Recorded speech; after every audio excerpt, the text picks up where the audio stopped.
Alright, so I wanted to show you guys how I made a mini map in Godot. So if we go ahead and hit play, I'll show you guys how I made it. So if we walk around, you can see the characters just moving around and the mini map is showing us what's around us. So it's a pretty basic mini map, but right now I have it set to where it doesn't rotate, but that is a setting that we can modify later. So let's go ahead and get into it. So jumping into our file here, this is just the base template file. I'll have this available to download in the description so you can follow along. So pretty much it's a pretty simple mini map. All we do is we just need to add a sub viewport to our character, and then we need to add a camera to go along with it.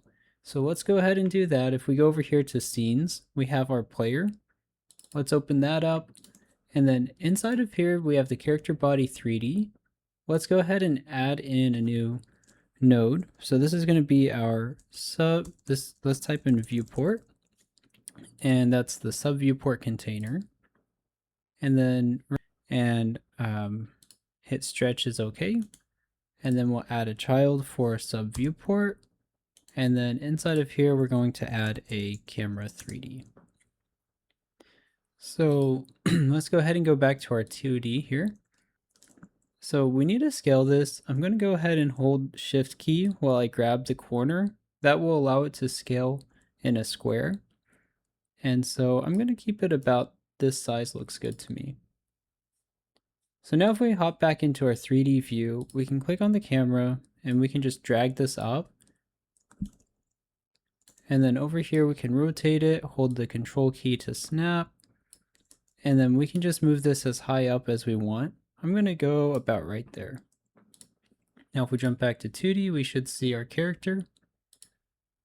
And then if we go ahead and try this, we can hit play. It's going to move around and show our character, but the minimap isn't moving. It needs to follow our character. So if we jump out of this, let's go back into our player scene. And if we go to our character body 3D, we can add a child node here for remote transform 3D. Then we can go to remote path, hit assign, and we'll go to camera 3D. Now over here, we want to make sure that these are selected, the position, rotation, and scale. And then we can move this up and rotate it down. Now if we go back over here to our main scene, hit play, this should follow the character now, and it's also rotating. So if you wanted to just keep in a specific direction, you can do that as well. If we exit out of this, go to the player scene, we can uncheck rotation. So if we go ahead and hit play, you can see it's moving, but it's not rotating anymore. And so that's pretty much how you can make the minimap. This is helpful to keep it rotated in just one orientation if you want it to point like north, for example. But yeah, that's pretty much it for this tutorial. That's how you can make a mini map, and thanks for watching.